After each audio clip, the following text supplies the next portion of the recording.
जय श्री ओम नमः सिद्धेभ्यः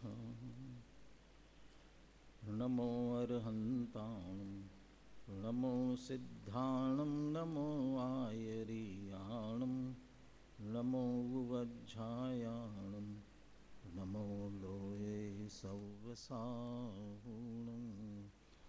मंगलं भगवान् वीरो मंगलं गौतमो गणी मंगलं कुंदकुंदाद्यो जैन धर्मोस्तु मंगलम सर्वमंगलमांगल्यं सर्वकल्याणकारकं प्रधानं सर्वधर्माणां जैनं जयतु शासनम्।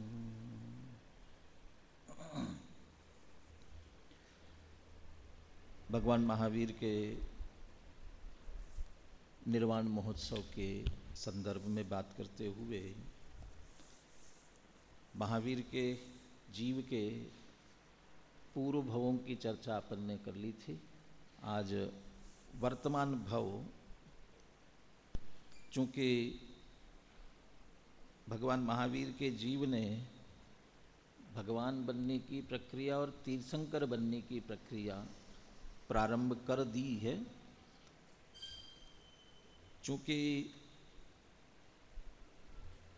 भगवान बनने की प्रक्रिया अब उनके वर्तमान भव में दीक्षा कल्याणक के बाद प्रारंभ होगी, लेकिन जो तीर्थंकर बनने की प्रक्रिया है, उस तीर्थंकर बनने की प्रक्रिया में जिन्हें तीर्थंकर प्रकृति बंधती है, उनके भरत क्षेत्र और ऐरावत क्षेत्र में तो पांचों कल्याणक होते ही हैं।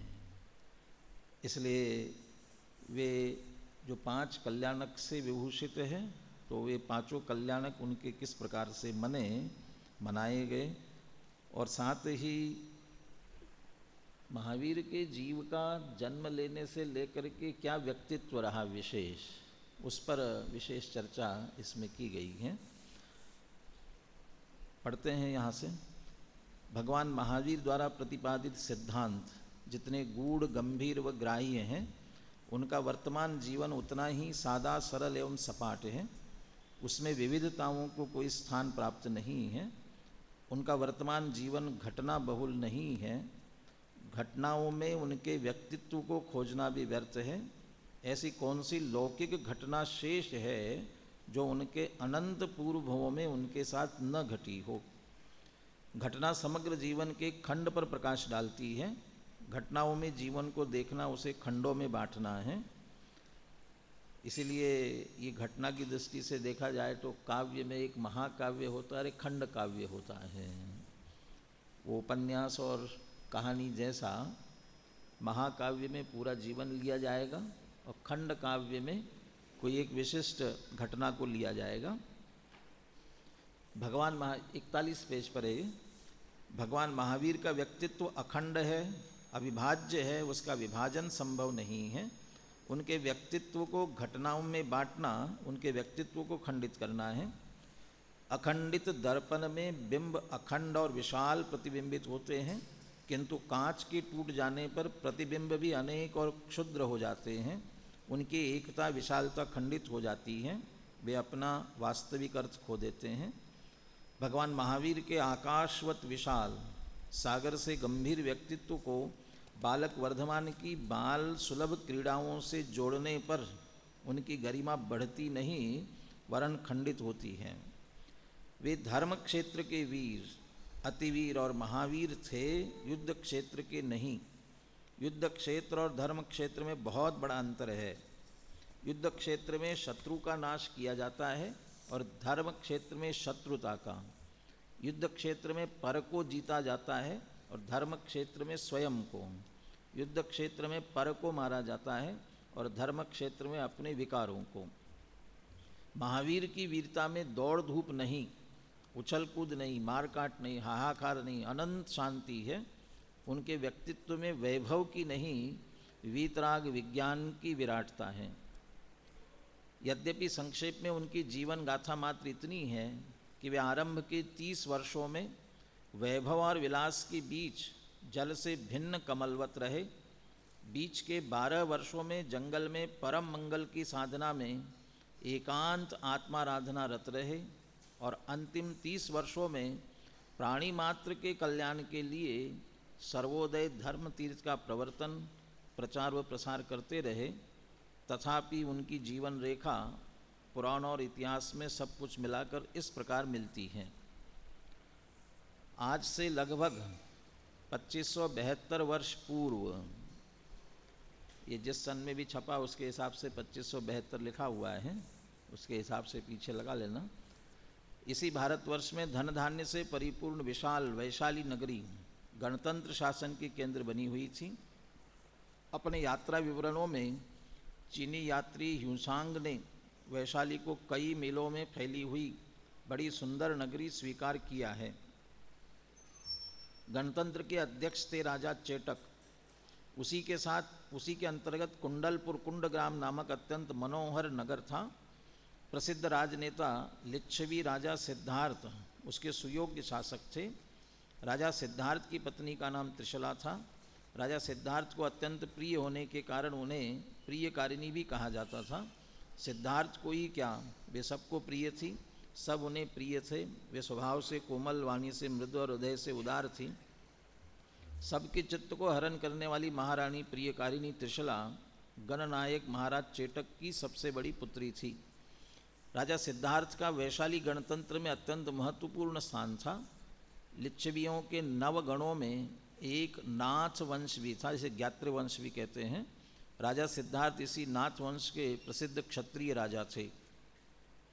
एक समय रात्रि में प्रियकारिणी त्रिशला जब कुंडलपुर के प्रसिद्ध राजभवन नंद्यावर्त में आनंद से शांतचित्त सो रही थी, तब रात्रि के पिछले प्रहर में उन्होंने सुंदर 16 स्वप्न देखे, जो इस प्रकार हैं। 16 स्वप्नों का जो अर्थ किया है वो विशेष है, इसलिए इसे भी पढ़ते हैं अपन।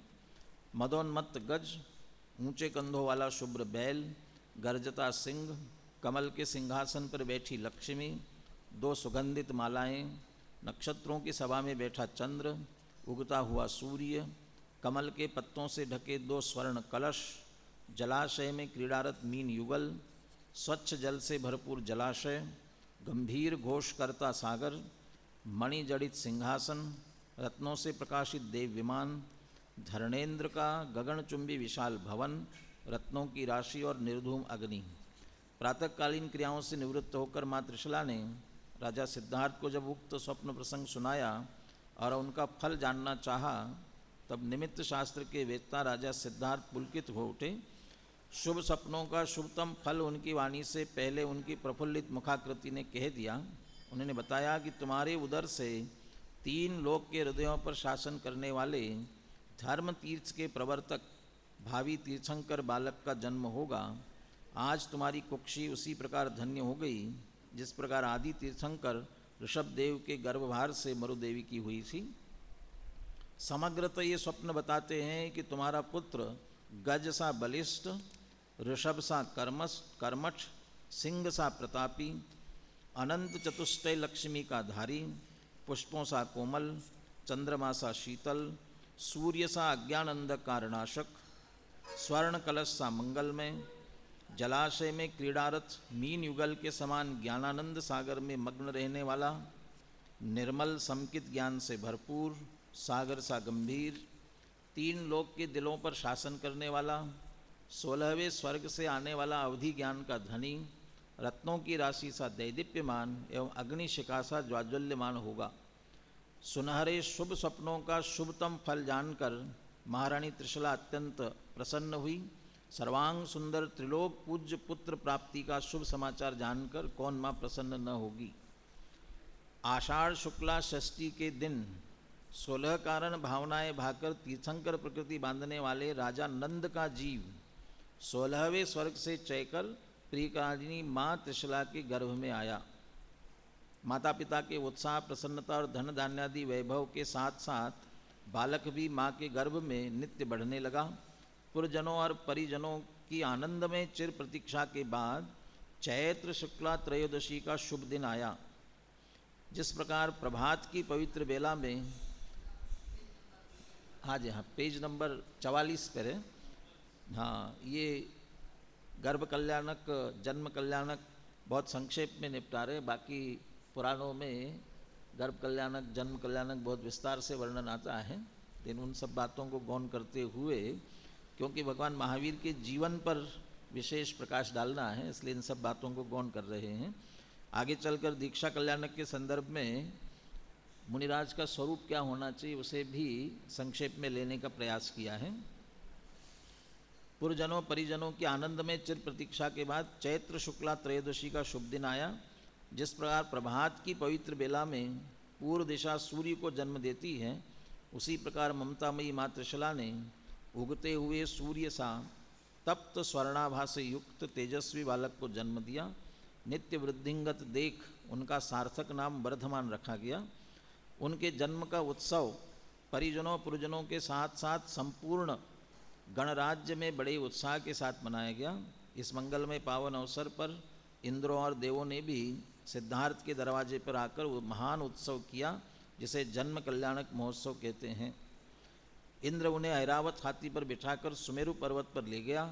वह पांडुक शिला पर विराजमान कर क्षीर सागर के जल से उनका विराट अभिषेक किया, जिसका विस्तृत वर्णन जैन पुराणों में उपलब्ध है।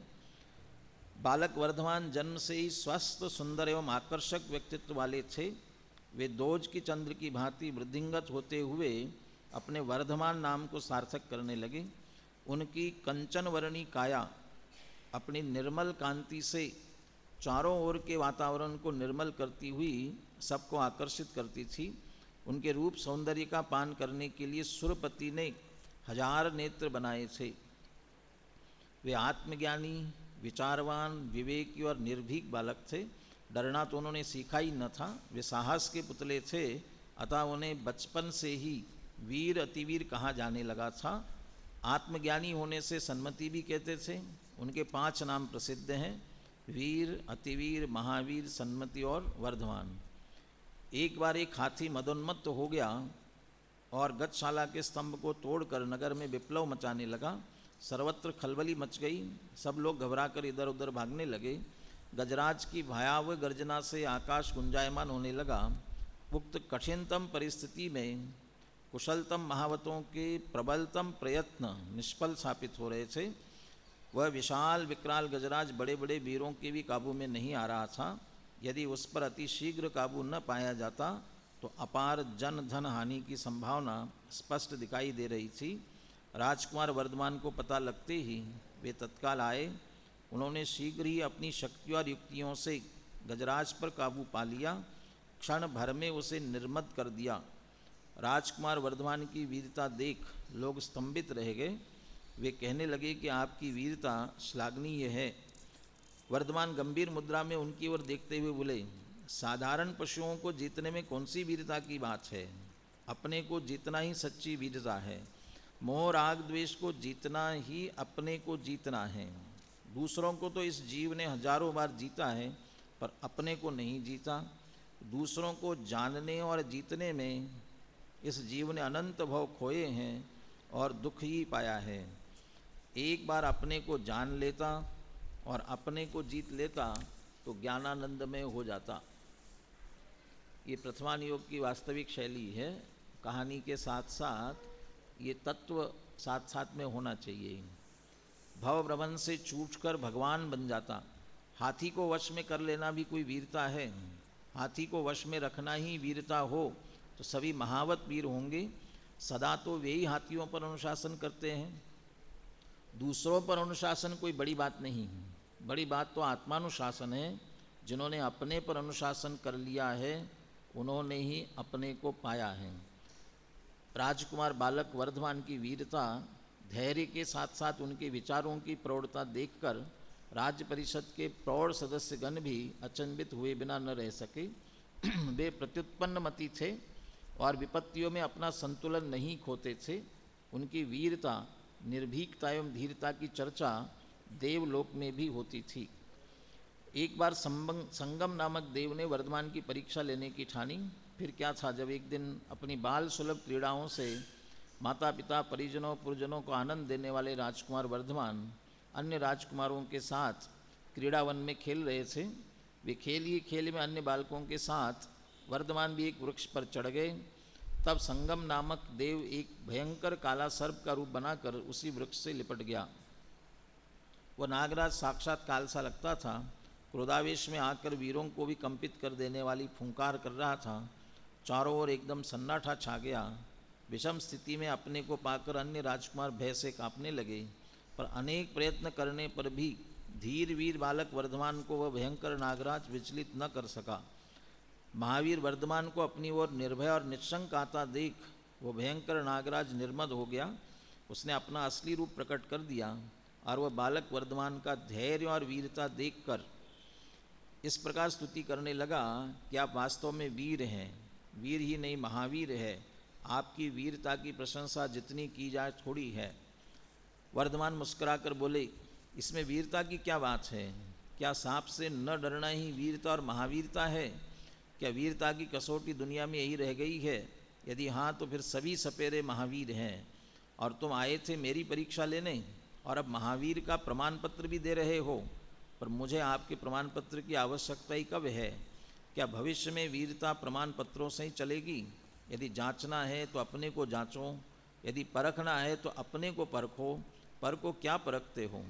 क्यों परखते हो? सब दूसरों को ही परखना चाहते हैं, दूसरों को ही जानना चाहते हैं। आत्मा का स्वभाव स्वपर प्रकाशक है। स्व को पहले जानो, फिर बाद में पर का ज्ञान भी हो जाएगा। बालक वर्धमान की तर्कपूर्ण उत्तेजक गंभीर वाणी सुनकर संगमदेव पानी पानी हो गया, बारंबार स्तुति वंदना करने लगा। राजकुमार वर्धमान के धैर्य और वीरता की चर्चा नगर में सर्वत्र होने लगी। लोग उन्हें वर्धमान के साथ साथ वीर, अतिवीर और महावीर नामों से भी संबोधित करने लगे। वे प्रतिभा संपन्न राजकुमार थे। अद्वितीय प्रतिभा के धनी राजकुमार वर्धमान बड़ी से बड़ी समस्याओं का समाधान चुटकियों में कर देते थे। दार्शनिक चर्चा के रसिक वर्धमान बातों ही बातों में महत्वपूर्ण दार्शनिक सिद्धांत अपने साथियों के गले उतार देते थे। एक दिन वे राजमहल की चौथी मंजिल पर एकांत में विचारमग्न बैठे थे। उनके बाल साथी उनसे मिलने को आए और माँ त्रिशला से पूछने लगे, वर्धमान कहाँ है? गृह कार्य में संलग्न माँ ने सहज ही कह दिया, ऊपर। सब बालक ऊपर को दौड़े और हाँफते हुए 7वीं मंजिल पर पहुँचे, पर वहाँ वर्धमान को न पाया। जब उन्होंने स्वाध्याय में संलग्न राजा सिद्धार्थ से वर्धमान के संबंध में पूछा तो उन्होंने बिना गर्दन उठाए कह दिया, नीचे। माँ और पिता के परस्पर विरुद्ध कथनों को सुनकर बालक असमंजस में पड़ गए। अंततः उन्होंने एक एक मंजिल खोजना आरंभ किया और चौथी मंजिल पर वर्धमान को विचारमग्न बैठे पाया। सब साथियों ने उलाहना के स्वर में कहा, तुम यहाँ छिपे छिपे दार्शनिकों सी मुद्रा में बैठे हो और हमने 7 मंजिलें छान डाली। माँ से क्यों नहीं पूछा? वर्धमान ने सहज प्रश्न किया। साथी बोले, पूछने से ही तो सब कुछ गड़बड़ हुआ। माँ कहती ऊपर और पिताजी नीचे, कहाँ खोजे, कौन सत्य है? वर्धमान ने कहा, दोनों सत्य हैं। मैं चौथी मंजिल पर होने से माँ की अपेक्षा ऊपर और पिताजी की अपेक्षा नीचे हूँ, क्योंकि माँ पहली मंजिल पर और पिताजी 7वीं मंजिल पर है। इतना भी नहीं समझते? ऊपर नीचे की स्थिति सापेक्ष है। बिना अपेक्षा ऊपर नीचे का प्रश्न ही नहीं उठता। वस्तु की स्थिति पर से निरपेक्ष होने पर भी उसका कथन सापेक्ष होता है। इस प्रकार बालक वर्धमान गहन सिद्धांतों को बालकों को भी सहज समझा देते थे। वे शांत प्रकृति के तो थे ही, युवावस्था में प्रवेश करते ही उनकी गंभीरता और बढ़ गई। वे अत्यंत एकांत प्रिय हो गए एवं निरंतर चिंतन में ही लगे रहते थे तथा गूढ़ गूढ़ तत्व चर्चाएं करते थे। किसी भी बात को वे तर्क की तुला पर तोल कर और अनुभव की कसौटी पर कसकर ही स्वीकार करते थे। तत्व संबंधी बड़ी से बड़ी शंकाएं तत्व जिज्ञासु उनसे करते और वे बातों ही बातों में उनका समाधान कर देते थे। बहुत सी शंकाओं का समाधान तो उनकी सौम्य आकृति ही कर देती थी। बड़े बड़े ऋषि गणों की शंकाएं भी उनके दर्शन मात्र से शांत हो जाती थी। वे शंकाओं का समाधान नहीं करते थे, वरन स्वयं समाधान थे। एक बार संजय और विजय नाम के 2 चारण रिद्धिधारी मुनियों की शंका का समाधान वर्धमान को दूर से देखने मात्र से हो गया, तो उन्होंने होनहार बालक वर्धमान को सन्मति नाम से संबोधित किया। जब इसकी चर्चा वर्धमान से उनके साथियों ने की तो उन्होंने सहज ही कहा कि सर्व समाधान कारक तो अपना आत्मा है। जो स्वयं ज्ञान रूप है। दूसरों को देखना सुनना आदि तो निमित्त मात्र है। मुनिराजों की शंकाओं का समाधान उनके अंतर से स्वयं हुआ। वे उस समय मुझे देख रहे थे, अतः मुझे देखने पर आरोप आ गया। यदि सुन रहे होते तो सुनने पर आ जाता। ज्ञान तो अंतर से आता है, किस पदार्थ में से नहीं। दूसरी बात यह भी है कि यदि मैं सन्मति हूँ तो अपनी सद्बुद्धि के कारण, तत्वार्थों के सही निर्णय के कारण हूँ, न कि मुनिराजों की शंका के समाधान के कारण। यदि किसी जड़ पदार्थ को देखने से किसी को ज्ञान हो जावे तो क्या जड़ पदार्थ भी सन्मति, जड़ पदार्थ को भी सन्मति कहा जाएगा? ज्ञान का निमित्त तो जड़ पदार्थ भी हो सकता है, होता भी है। चश्मा जड़ पदार्थ है पर देखने में निमित्त कहा ही जाता है। वैसे पांचों द्रव्य इंद्रियां भी जड़ ही हैं। भाषा भी जड़ है, क्योंकि शब्द पुद्गल की पर्याय है। पुस्तकें तो स्पष्ट ही कागज स्याही का परिणमन है। इन सब को ज्ञान का निमित्त कहा जाता है, तो क्या सब सन्मति होंगे? मैं अपने सम्यक ज्ञान के कारण सन्मति हूँ, न कि दूसरों की शंकाओं का समाधान करता होने के कारण। मुनिराजों ने जो कहा सो ठीक कहा, पर वह आरोपित कथन है। इस प्रकार कथन किया जाता है। विशेषकर भक्ति आदि में और नामकरण में ऐसा कथन अधिक होता है, किंतु हमें उस आरोप को अवश्य समझना चाहिए। वैसे तो तीर्थंकरों का उपदेश तीर्थंकर केवल ज्ञान होने के बाद ही होता है, लेकिन ये तो महावीर चर्चा कर रहे इस रूप में, छोटे छोटे तत्वज्ञान उसके साथ साथ में देने का प्रयास कर रहे। इसके साथ साथ में साथ ही राजकुमार वर्धमान की तर्क संगत एवं विनम्र वाणी को सुनकर अत्यधिक प्रभावित हुए। इस तरह वर्धमान के बाकी 4 नाम एक तरह से उपाधियां हैं, जो समय समय पर उन्हें प्राप्त होती रही। उन्हें इनमें कोई रस न था और न ही उन्होंने इन्हें स्वीकार किया, पर स्नेही जगत कब इस प्रकार की प्रवाह करता है। लोग तो उन्हें विभिन्न नामों से अभिहित करने ही लगे। वैसे तो राजकुमार वर्धमान जन्म से ही सर्वांग सुंदर थे, किंतु जब उन्होंने कैशोर्य समाप्त कर यौवन में प्रवेश किया, तब उनकी सुंदरता एवं सुडोलता अंग प्रत्यंग से झांकने लगी। उनके असाधारण रूप, बल, पराक्रम, तेज तथा बुद्धि और विवेक की चर्चा भारतवर्ष में सर्वत्र फैल चुकी थी। उनके अपूर्व सौंदर्य और असाधारण बल विक्रम से प्रभावित हो अनेक राजागण अप्सराओं के सौंदर्य को लज्जित कर देने वाली अपनी अपनी कन्याओं की शादी उनसे करने के प्रस्ताव को लेकर राजा सिद्धार्थ के पास आए, पर अनेक राजकन्याओं के हृदय में वास करने वाले महावीर वर्धमान का मन उन कन्याओं में न था। माता पिता ने भी उनसे शादी करने का बहुत आग्रह किया, पर वे तो इंद्रिय निग्रह का निश्चय कर चुके थे। चारों ओर से उन्हें गृहस्थी के बंधन में बांधने के अनेक यत्न किए गए, पर वे अबंध स्वभावी आत्मा का आश्रय लेकर संसार के सर्व बंधनों से मुक्त होने का निश्चय कर चुके थे। दुनिया ने उन्हें अपने रंग में रंगना चाहा, पर आत्मा के रंग में सर्वांग सराबुर महावीर पर दुनिया का रंग न चढ़ा। यौवन ने अपने प्रलोभन के पासे फेंके, किंतु उसके भी दाव खाली गए। माता पिता की ममता ने उन्हें रोकना चाहा, पर माँ के आंसुओं की बाढ़ भी उन्हें बहा न सकी। जो राग का बंधन तोड़ चुका हो उसे कौन बांध सकता था। परिजन और पुरजन उन्हें गृहस्थी में बांधना चाहते थे, किंतु वे तो गृह से भी विरक्त हो गए थे। एक दिन विचारमग्न वर्धमान ने अपने सुदूर पूर्व जीवन में झांकने का यत्न किया और उन्हें जाति स्मरण हो गया। उन्हें अपने अनेक पूर्व भाव हस्तामलकवत स्पष्ट दिखने लगे। उन्हें सब कुछ स्पष्ट हो गया। वे संसार से पूर्णतः विरक्त हो गए। उन्होंने घर बार छोड़ नग्न दिगंबर हो आत्म आराधना का दृढ़ निश्चय कर लिया। उनके निश्चय का पता जब उनके माता पिता परिजन पुरजनों को लगा, तब उन्होंने उन्हें रोकने का बहुत प्रयत्न किया, किंतु उनका वह राग तंतु ही टूट चुका था, जिसके कारण व्यक्ति परिवार और घर बार से जुड़ता है। वे किन्हीं दूसरों के कारण विरक्त नहीं हुए थे। इनकी विरक्ति उन्हें अंतर की सहज वीतराग परिणति का परिणाम थी, अतः उनका रुक जाना संभव ही न था। रुकने का कोई कारण ही न था। उस सीमा का राग रहा ही न था जिसमें वे किसी से बंध सकते थे या बंधे रह सकते थे।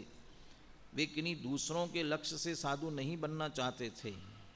वास्तव में साधु बनना नहीं चाहते थे, बल्कि उनमें साधुता प्रकट हो चुकी थी। उनका चित्त जगत के प्रति सजग न होकर आत्मनिष्ठ था। देश काल की परिस्थितियों के कारण उन्होंने अपनी वासनाओं का दमन नहीं किया था। उन्हें दमन की आवश्यकता भी न थी, क्योंकि वासनाएं स्वयं अस्त हो चुकी थी। उनके साधु होने के कारण तत्काल परिस्थितियों में खोजना व्यर्थ है। उनका विराग परोपजीवी नहीं था। परिस्थिति जन्य विराग परिस्थितियों की समाप्ति पर समाप्त हो जाता है। ये जो पैराग्राफ लिखा है वो इस संदर्भ में लिखा हुआ है। ये सारी दुनिया ये कहती है कि उस समय हिंसा बहुत बढ़ गई थी। यज्ञों में पशुओं को बलि दिया जाता था और उसको देखकर महावीर ने वैराग्य लिया, दीक्षा ले ली और फिर अहिंसा का प्रचार किया, ऐसा कहते हैं। इसलिए ये लिखा हुआ है कि परिस्थितियों से उनका वैराग्य नहीं हुआ था, अंदर से सहज था। उनके इस निश्चय को जानकर लोकांतिक देवों ने आकर उनके इस कार्य की प्रशंसा की, उनकी वंदना की, भक्ति की। उनके दीक्षा कल्याणक के महान उत्सव की व्यवस्था भी इंद्र ने आकर की। प्रभु के दीक्षा प्रसंग का महोत्सव बड़ा ही भावुकतापूर्ण था। उनका यह महान निष्क्रमण महान शुभ होकर भी राग की तीव्रता के कारण उनके निकटवर्ती जनों को पीड़ाकारक हो रहा था। प्रभु की पालकी कौन उठा, इस संबंध में मानवों और देवों में मतभेद हो गया। देवों में दिव्य शक्ति होने पर भी विजय मानवों की हुई, क्योंकि यह प्रतियोगिता देह शक्ति की न होकर आत्मबल की थी, पाने की न होकर त्यागने की थी। जो प्रभु के साथ ही दीक्षित हो वही प्रभु की पालकी उठाए। इस मैदान में इंद्र परास्त हो गया, देव परास्त हो गए और उन्हें उस समय अपने इंद्रत्व और देवत्व की तुच्छता मानव भव के सामने स्पष्ट अनुभव हुई। पर क्या हो सकता था? सर्वप्रथम प्रभु की पालकी मानवों ने उठाई, बाद में देवों ने। इस प्रकार प्रभु 30 वर्षीय भरे यौवन में मंगसिर कृष्ण दशमी के दिन नग्न दिगंबर हो स्वयं दीक्षित हो गए। प्रभु वर्धमान का राग सबसे टूट चुका था, अतः उनके सब वेश छूट गए थे। उन्होंने सब वस्त्राभूषणों का त्याग बुद्धिपूर्वक विकल्प पूर्वक कर दिया, क्योंकि उन्हें उनसे कोई प्रयोजन ही न रह गया था। उन्होंने बुद्धिपूर्वक सब छोड़ा था, कुछ ओढ़ा न था। वे साधु बने नहीं, हो गए। साधु बनने में वेश पलटना पड़ता है, साधु होने में स्वयं ही पलट जाता है। स्वयं के बदल जाने पर वेश भी सहज ही बदल जाता है। वेश बदल क्या जाता है? सहज वेश हो जाता है, यथाजात वेश हो जाता है। जैसा पैदा हुआ था वही रह जाता है, बाकी सब छूट जाता है। वस्तुतः साधु की कोई ड्रेस ही नहीं है, सब ड्रेसों का त्याग ही साधु का वेश है। ड्रेस बदलने से साधुता नहीं आती, साधुता आने पर ड्रेस छूट जाती है। यथाजात रूप नग्न ही सहज वेश है, और वह सब वेश तो श्रम साध्य है, धारण करने रूप है। वे साधु के वेश नहीं हो सकते, क्योंकि उनमें सर्व बंधनों की अस्वीकृति है। साधु का कोई वेश नहीं होता, नग्नता कोई वेश नहीं। वेश साज संभार है। साधु को सजने संवरने की फुर्सत ही कहाँ है? उसका सजने का भाव ही चला गया है।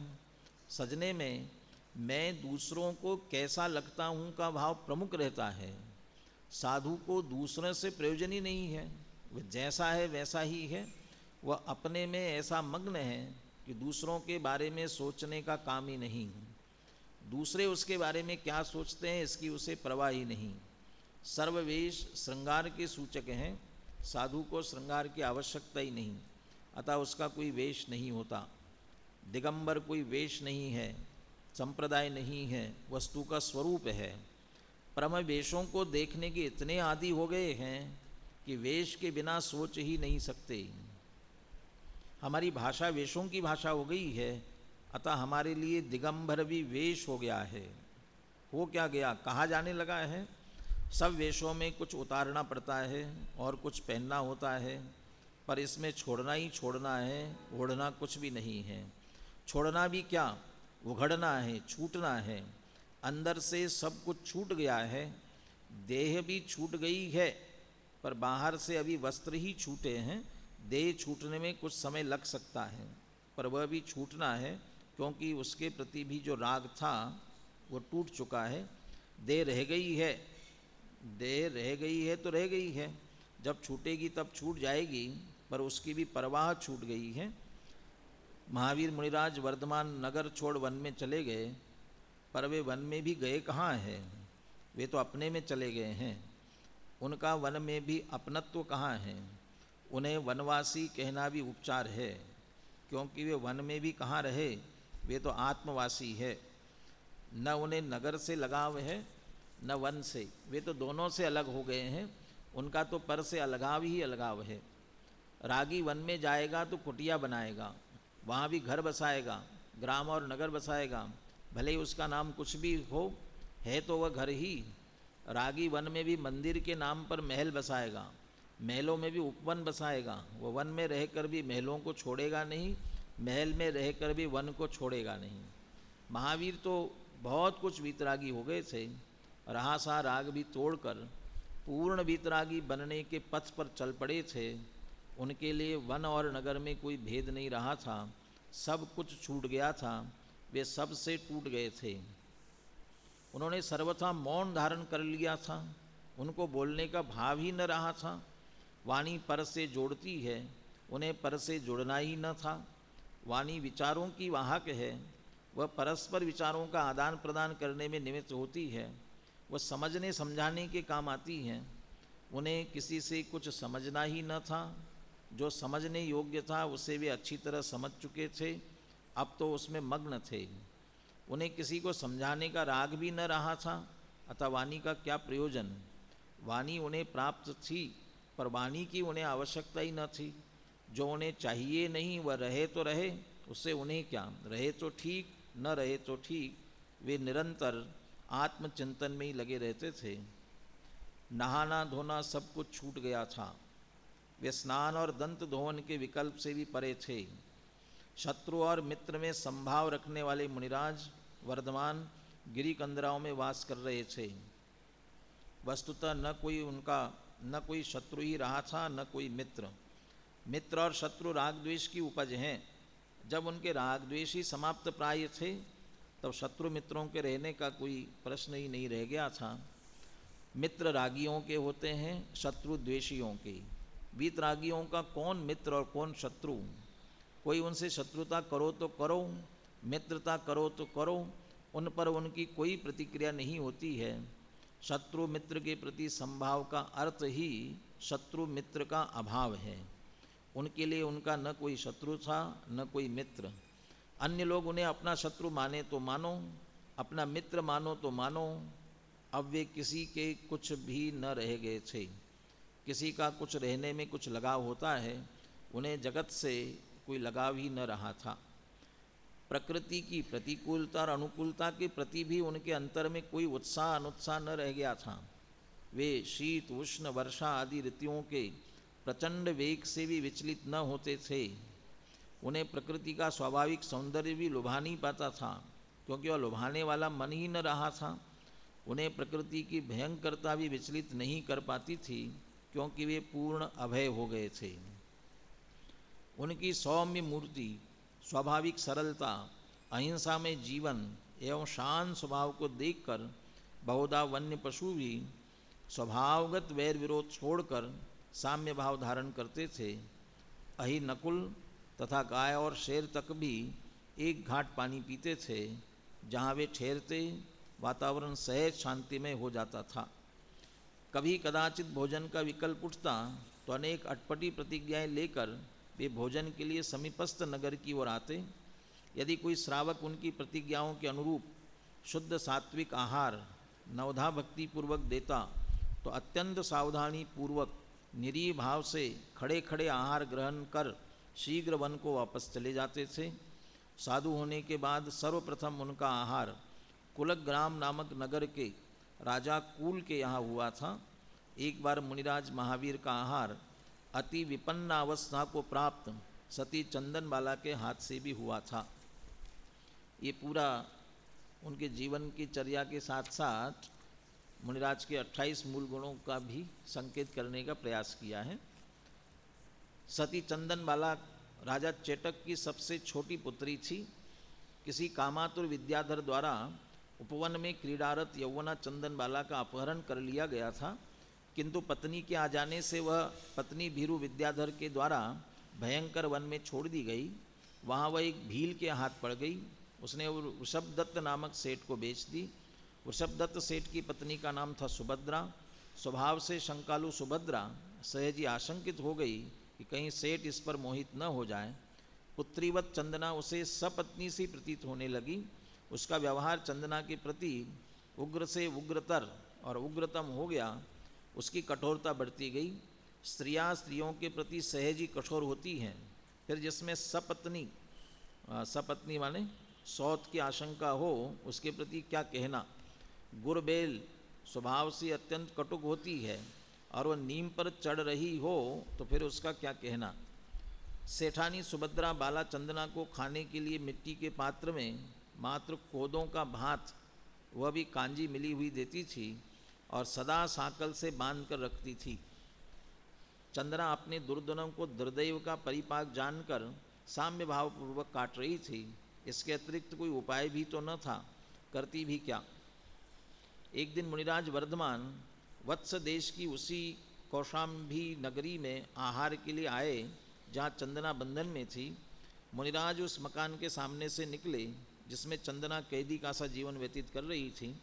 चंदना के तो भाग्य खुल गए। नग्न दिगंबर मुनिराज को देखकर वो पुलकित हो उठी। मुनिराज की वंदना को एकदम दौड़ पड़ी। वह भक्ति और भावुकता के उन क्षणों में यह भूल ही गई थी कि मैं बंधी हुई हूँ।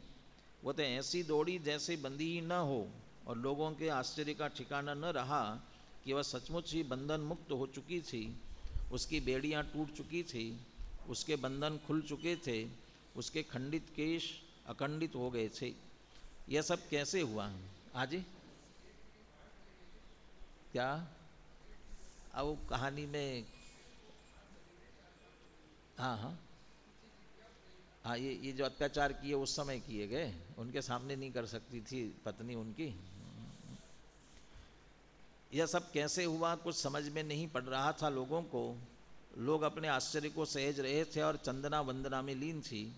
उसे तो निधि मिल चुकी थी, उसको ध्यान ही न रहा कि मैं प्रभु को भोजन के लिए पड़गाहन तो कर रही हूँ, पर खिलाऊंगी क्या? क्या मिट्टी के सकोरों में कोदों का भात खिलाऊंगी? उसने तो पड़गाहन कर ही लिया। उसके योग्य आहार की सब समुचित व्यवस्था हो गई। हाँ जी, क्या? हाँ,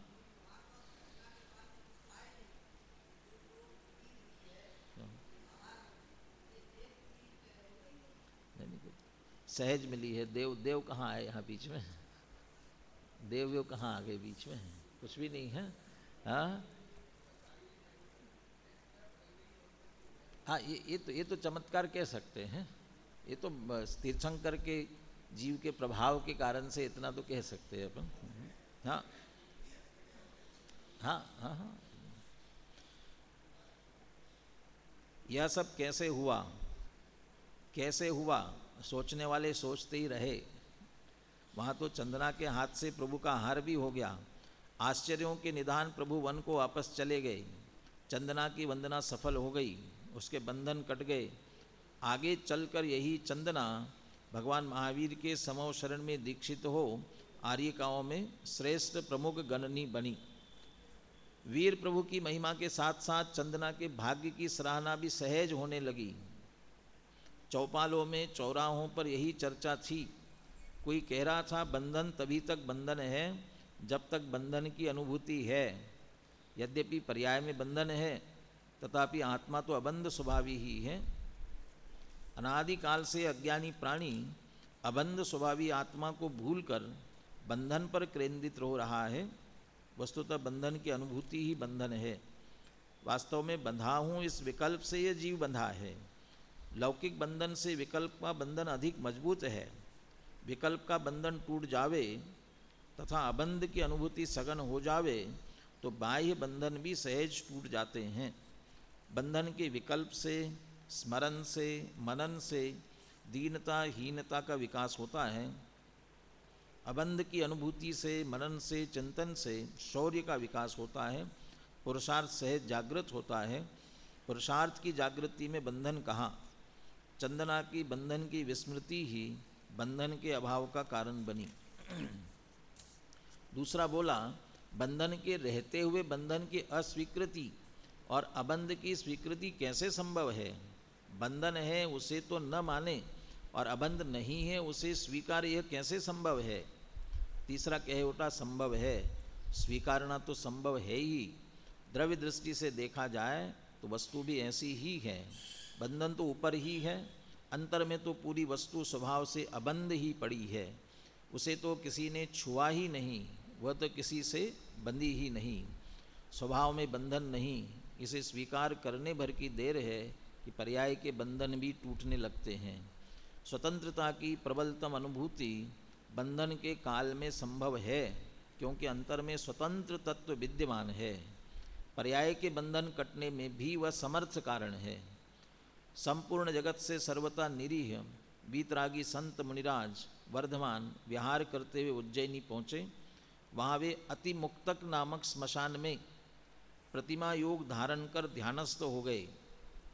पाप कला में अत्यंत प्रवीण स्थानुरुद्र ने वहाँ आकर उन पर घोर उपसर्ग किया। विद्या के बल से उसने अनेक भयंकर से भयंकरतम रूप बनाए और उन्हें विचलित करने का कई बार असफल प्रयास किया। उसने हिंसक पशुओं के, भीलों के, राक्षसों के रूप में अनेकानेक उपद्रव किए।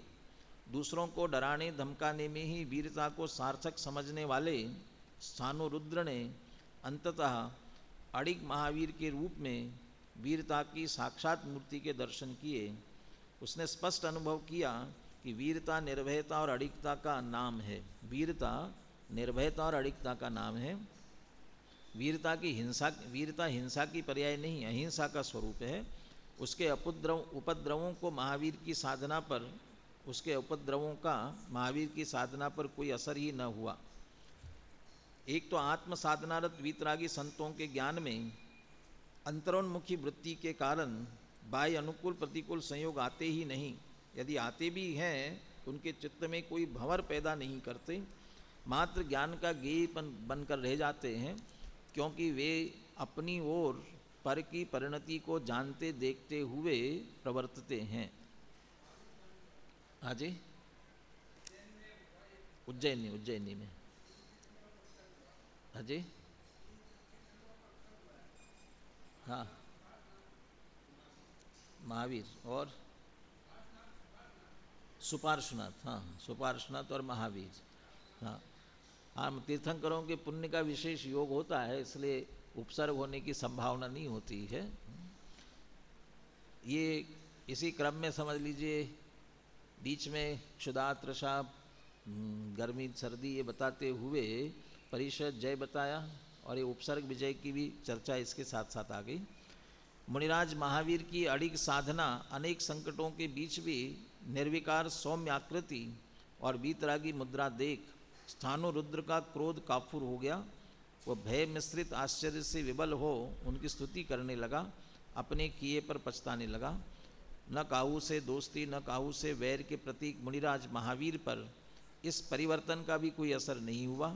वे तो अपने में ही मग्न थे, वे अपने अनुरूप क्रिया कर रहे थे। स्थानुरुद्र भी अपने अनुरूप क्रिया कर रहा था, उससे उन्हें क्या लेना देना था। प्रत्येक द्रव्य की पूर्ण स्वतंत्र सत्ता है, उसका भला बुरा परिणमन उसके अधीन है, उसमें पर का कोई भी हस्तक्षेप नहीं है। तथा जिस प्रकार आत्मा अपने स्वभाव का कर्ता भोक्ता स्वतंत्र रूप से है, उसी प्रकार प्रत्येक आत्मा अपने विकार का कर्ता भोक्ता भी स्वयं है। इस रहस्य को गहराई से जानने वाले महावीर उससे सर्वथा निरीह ही रहे। इस प्रकार मुनिराज महावीर निरंतर वीतरागता की वृद्धिंगत दशा को प्राप्त करते जा रहे थे। अंतर्बाह्य और घोर तपस्चरण करते हुए उन्हें 12 वर्ष व्यतीत हो गए। 42 वर्ष की अवस्था में एक दिन वे जृंभिका ग्राम के समीप ऋजुकुला नदी के किनारे मनोहर नामक वन में पहुँचे। वहाँ पर शाल वृक्ष के नीचे रत्नों के समान दैदीप्यमान शिला पर प्रतिमा योग धारण कर विराजमान हो ध्यानस्थ हो गए। वह वैशाख शुक्ला दशमी का दिन और शाम का समय था। हस्त और उत्तर नक्षत्र के मध्य भाग में चंद्रमा आ गया था। उस समय उन्होंने आत्मा के आश्रय से परिणामों की अत्यंत शुद्ध दशा की उपलब्धि की। अत्यंत उग्र पुरुषार्थ के द्वारा अप्रतिपाती क्षपक श्रेणी का आरोहण कर वे शुक्ल ध्यानस्थ हो गए। आत्मनिमग्नता की अत्यंत उग्रतम दशा के द्वारा अंतर में विद्यमान सूक्ष्म राग का भी अभाव कर उन्होंने पूर्ण वीतराग दशा प्राप्त कर ली। पूर्ण वीतरागता प्राप्त होते ही अनंतर समय में उन्हें पूर्ण ज्ञान भी प्राप्त हो गया। अब वे पूर्ण वीतरागी सर्वज्ञ हो गए थे, अतः भगवान कहलाए। मोह राग द्वेष रूपी शत्रुओं को पूर्णतः जीत लेने से वे सच्चे महावीर बने। उसी समय तीर्थंकर नामक महापुण्योदय से उन्हें तीर्थंकर पद की प्राप्ति हुई और वे तीर्थंकर भगवान महावीर के रूप में विस्तृत हुए। अब तक वे मुनिराज वर्तमान थे, अब तीर्थंकर भगवान महावीर।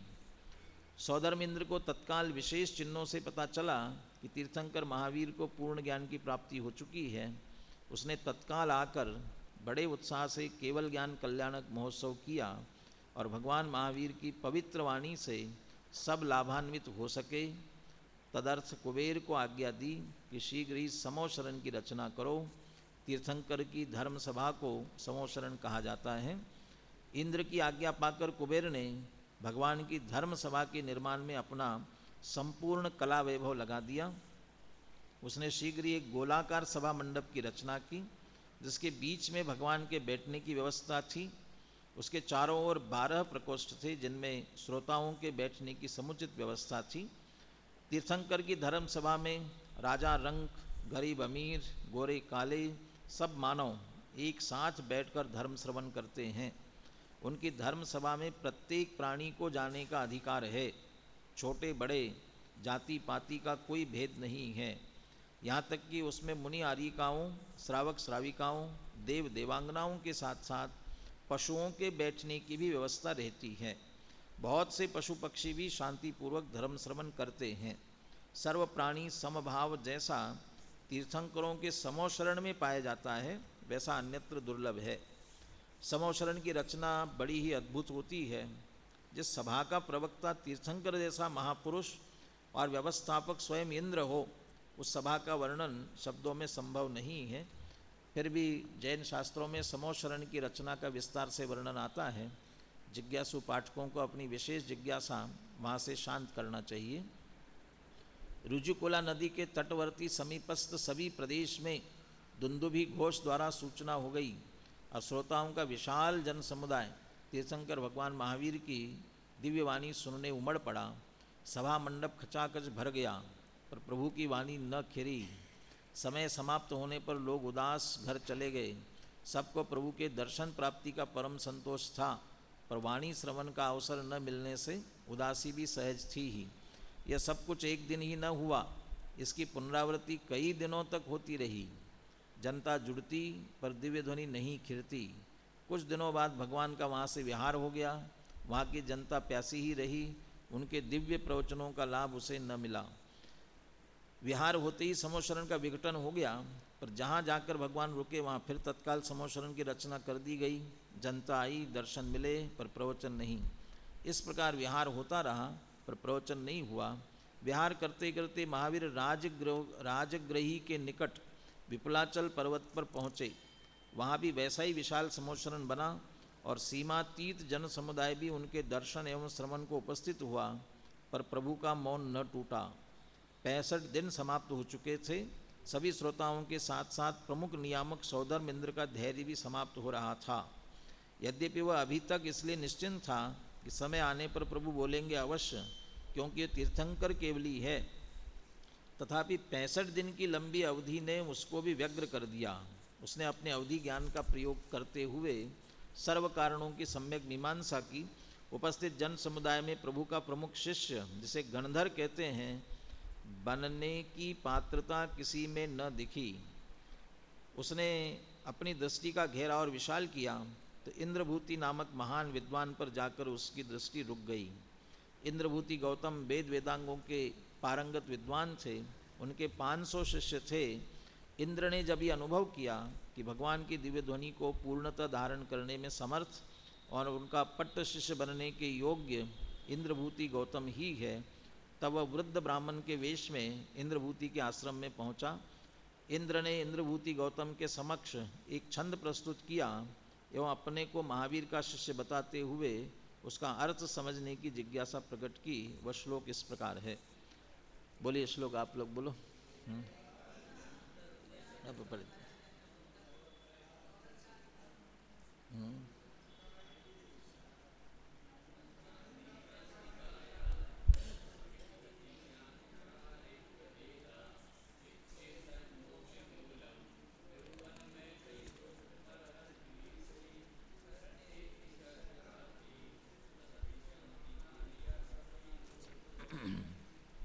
हाँ, क्या कह रहे भाई?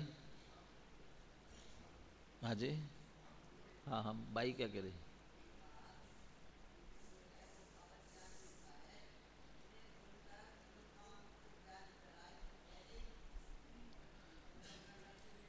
तादृशी जायते बुद्धि यादृशी भवितव्यता। और बुद्धि नहीं गई क्योंकि वो 66 दिन बाद ही वाणी खेरनी थी ना। ये धौला में भी ऐसा प्रश्न किया है, उसने काल लब्धि नहीं आई थी, इसलिए वो विकल्प भी नहीं गया इंद्र को भी। त्रैकाल्यम द्रव्य षटकम नवपद सहितम जीव षट्कायलेशाम पंचान्ने चास्तिकायाम व्रत समिति गतिर्ज्ञान चारित्र भेदाम इत्ते तन्मोक्ष मूलम त्रिभुवन महितै प्रोक्तमर्हद्भिरीशै प्रत्येति श्रद्धधाति स्पृशति च पतिमान यस्य वै शुद्ध दृष्टि। उक्त श्लोक सुनकर आर्हत मत से सर्वथा अपरिचित इंद्रभूति विचारमग्न हो गए। वे सोचने लगे, 3 काल, 6 द्रव्य, 9 पदार्थ, 6 काय जीव, 6 लेशा, 50 व्रत समिति गति ज्ञान चारित्र, ये सब क्या है? इन सब की क्या क्या परिभाषा है? इनके भेद प्रभेद क्या है? इन सब की जानकारी तो मुझे है ही नहीं। श्लोक का इतना अर्थ बताने से तो काम चलेगा नहीं कि द्रव्य 6 होते हैं, पदार्थ 9 होते हैं, जीव 6 होते हैं, लेशाएँ 6 होती है। यदि इसने उनके नाम पूछे तो कैसे बताऊंगा? यह उनकी परिभाषाएं भी तो पूछ सकता है। जब तक इन सब का ज्ञान मुझे नहीं है तब तक मैं इसे क्या बताऊं? पर इनकार भी कैसे करूं? ये क्या सोचेगा? वृद्ध ब्राह्मण वेशधारी इंद्र ने उनके चेहरे पर आते उतार चढ़ाव को स्पष्ट अनुभव किया और उनकी दुखती रग को दबाते हुए बोले, क्यों, क्या सोचने लगे? क्या मुझे महान विद्वान इंद्रभूति के दरवाजे से भी निराश लौटना होगा? उक्त वाक्य से इंद्रभूति के दर्प को कुछ चोट लगी, पर अपने तत्संबंधी अज्ञान को दर्प में दबाते हुए इंद्रभूति ने कहा, इस संबंध में मैं तुम्हारे गुरु से ही चर्चा करूंगा। चलो, वे कहाँ हैं? मैं उन्हीं के पास चलता हूँ। और वे चल ही पड़े।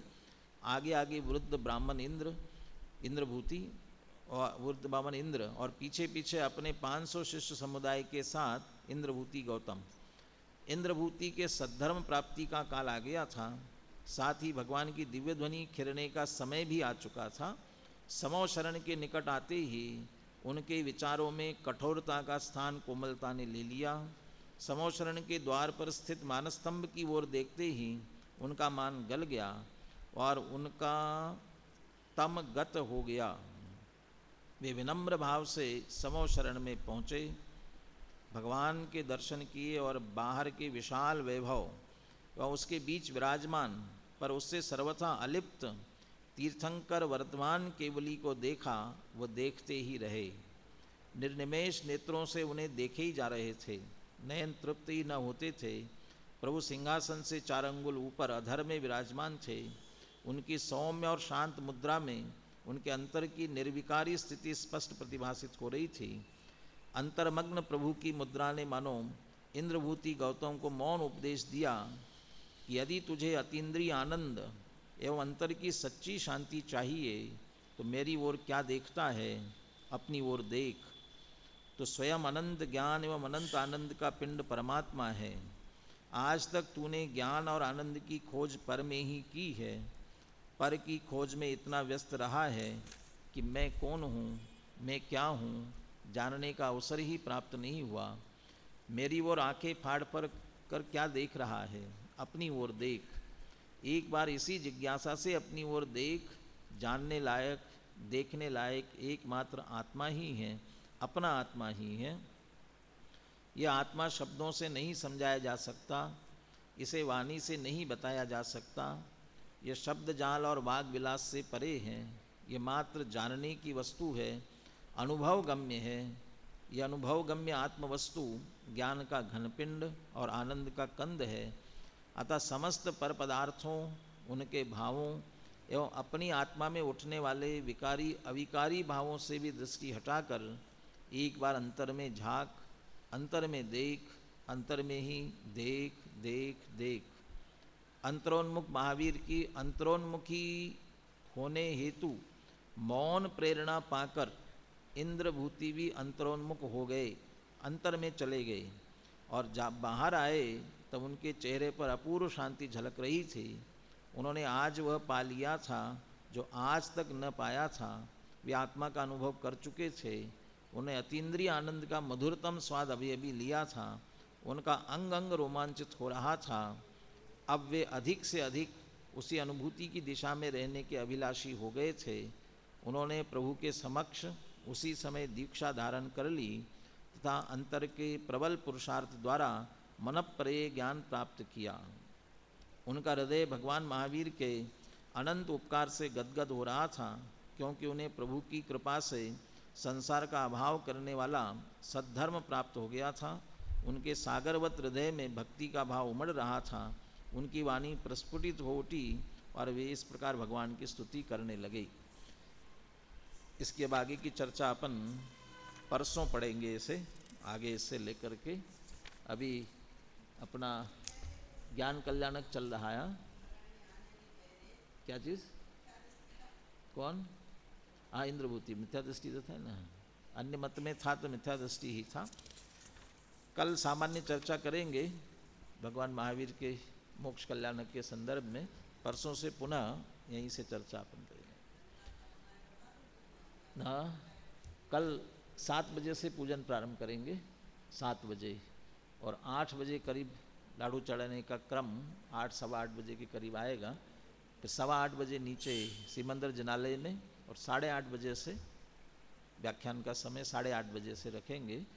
और 10 बजे डॉक्टर साहब का भी वीडियो प्रवचन यहाँ चलाएंगे। जिनकी भावना हो बैठकर यहाँ देख सकते हैं उस समय में।